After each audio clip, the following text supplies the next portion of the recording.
I was in the corporate sector till 2013, working with a market research company called the Nielsen Company. And my parents had been bakers, and they used to bake all our cakes and ice our cakes. So that was something that I really enjoyed doing, and I took it up, not realizing that there's an entire world out there of cake making. As luck would have it, I landed up a job working for a philanthropist who started the Jain Foundation. So currently I'm working with him. My husband works for the railways and he's a cricket coach with the Karnataka State Cricket Association, and I have a 14-year-old son. I also have been a part of the Landmark Education. Actually, my husband introduced me to the Landmark Education, and I did several courses with them, the curriculum for living. And then once you have done the curriculum for living, you are several times requested to be a coach in their self-expression and leadership program. And I picked up animal welfare because I was very keen by that time to start working with the animals on the street, in the sense that several times I'd find injured animals on the street and sick animals on the street. But the only thing that I did was that I came back home and cried about it. So from few contacts here and there, slowly I again got introduced to this entire world of care of animal welfare in Bangalore. I came onto these WhatsApp groups and I started seeing the condition of various street animals. It became extremely overwhelming because you don't know how to conduct yourself. You don't know whether I should be, and you keep wondering, that then what is your purpose in life if you are going to, know about something but be unable to do anything about it. Yet you cannot reach out. Yet, you have responsibilities, you have duties which you need to fulfill before you can even reach out to animals. I realized that I went into a depression, very depressive phase because I felt sick. And I was right through that entire sickness. I used to keep having a lot of dreams. Whenever I would sleep, I was dreaming about, seeing all these sick animals and me being unable to do anything about it. And that's when I recognized that no, things are not right and I need help. So I happened to go for a holiday to my hometown. And I made it a point that one thing that I learned in Landmark is that if you have any problems, you must speak about it and you must discuss it. Don't keep it within, don't hold it to yourself, just talk about it to a lot of people. So I said that one of the agendas that I'm going to do is I'm going to speak to every family member about the issue that I'm going through, that I'm unable to deal with this particular aspect.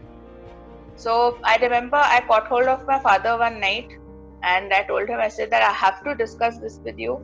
And we sat and we spoke for several hours that late into the night. And he told me something that made a connection.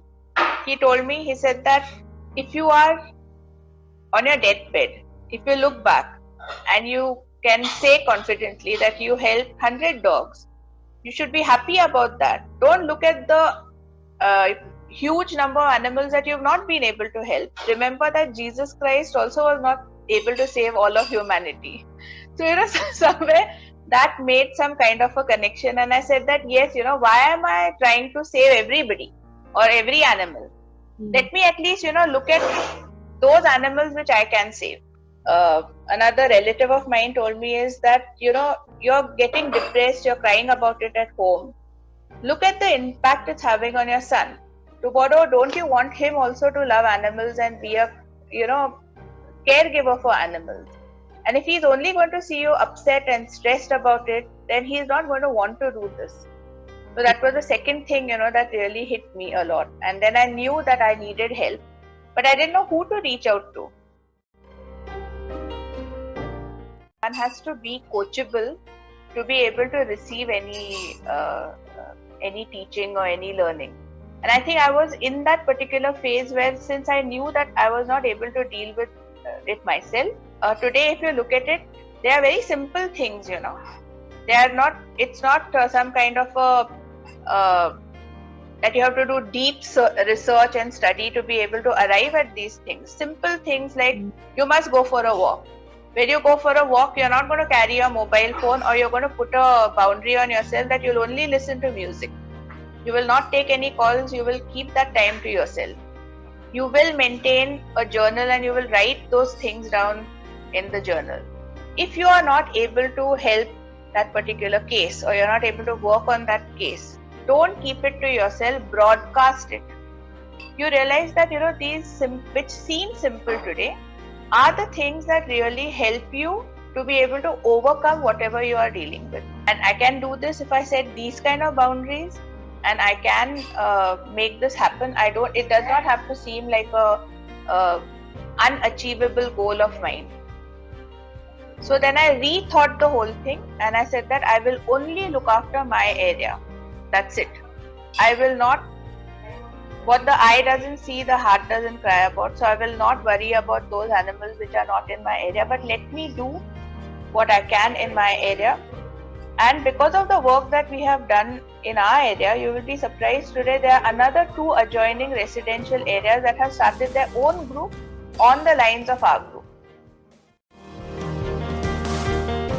It is when we are at the most, whether you call it vulnerable stage, or when you realize कि अरे कुछ और नहीं हो रहा, then you start agreeing to support from other sides. When you're selfish and self-centered, you think that I am the be-all and end-all of everything, and only I can create this, and I can only cause this. And I think that somewhere we grow up in life thinking कि मैंने ही सब कुछ achieve किया है, मैं ही सब कुछ खुद कर सकती हूँ, मैं ही सब कुछ करूँगी. But you don't realize that there are, through your life's journey, it is those hundreds of people who have been there, part of your life. Of course, your very immediate family, your parents, your spouse, your child. And it also extends beyond that. अगर आपको newspaper रोज सुबह नहीं मिला, आज अगर आपको दूध रोज नहीं मिला आपके डोर स्टेप पे, अगर सब्जी नहीं मिली, all those things also add up to the comfort that you are living in, right? Where you have the time and the space and the opportunity, to be able to do all of this. And I think it comes from realizing the gratitude for all these people, where you, and also your the realization that I'm not able to do this on my own, that I need the support, I need people to join in, and then I will be able to do it. And suddenly you realize that if we work together, yes, everyone is not perfect, so you may get help from one person, you may get help from a second person at another time, but together, when you collectively look at it, you suddenly realize I can do so much more working with people. So you constantly realize that here who matters is the animal and the care that you give to that animal. That is what really matters. Who helps, where the money comes from, who is doing more, who is giving 60%, who is giving 0%, really doesn't matter. The whole struggle of being a well-wisher for a caregiver is somewhere people feel that if I reach out for help, that I am incomplete, I'm not good enough. And we don't recognize that through our lives, we're always reaching out for help to people, to our teachers, or to our parents, or to our spouses, or to our children, or neighbors. We are all the time reaching out for help. But when it comes to so-called counseling help, then we suddenly feel really worried. So in the case of my friends and also family members, I've found this, this resistance that, you want to give me a counseling session? You want to pay for a counseling session? No, I don't think I need it right now. Even after telling them that, don't worry about the money, don't worry about the cost of it. I will give you this first session and you see how it works. But I think that, the toughest challenges, people are not ready to even experiment.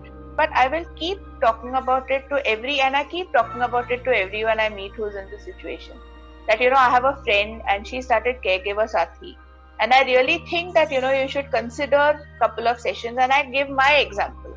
It becomes very frustrating because, you keep talking about it to your friends and family and say, nay, take this session.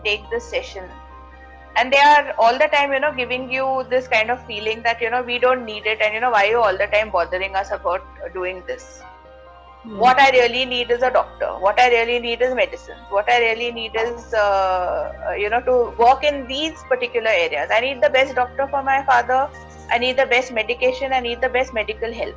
So all of us look at it from such a physical perspective. One thing is that I always have realized that we always disassociate the body from the mind. We don't look at ourselves as a whole. A huge part of the healing is also from an emotional angle, from a mental angle. Besides the healthcare, I also need to have money to allocate to a session with a counselor when I'm a caregiver. You then comes family. Only when these responsibilities and duties are fulfilled will you be able to do any kind of philanthropic work. It does not. That is the that's the correct order. It cannot be philanthropy first and then family and then yourself. It shouldn't be like that. Otherwise, you will not be able to do this kind of work. In one's life, until one encounters caregiving, you don't realize the importance of caregiving. So you have to go through this particular experience. You have to realize what this experience is about to understand that there is a requirement for counseling or help that a caregiver needs.